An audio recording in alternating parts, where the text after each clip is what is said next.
Þá kom að 10. lið að dagskráða aðalskipulagsbreyting Krossaneshagi til máls tekur bæjarfulltrúi Ingibjörg Ísaksen.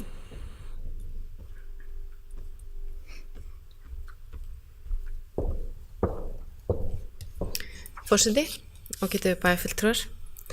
Á fundi skipulagsráðs 16. janúar síðastliðinn var lögð fram tillaga að lýsingu aðalskipulagsbreytingar sem felur í sér breytingu á landnotkun hluta af núverandi athafnasvæði í Krossaneshaga, merkt AT5 yfir í iðnaðarsvæði.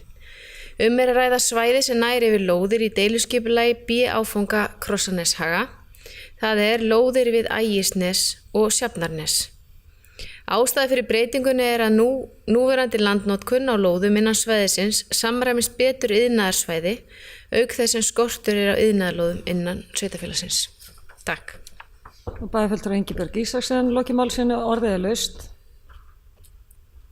Sem enginn hefur gert sér hljóðs til þess að geta samþykkt tillögu skipulagsráðs, gefur merki. Það eru 11.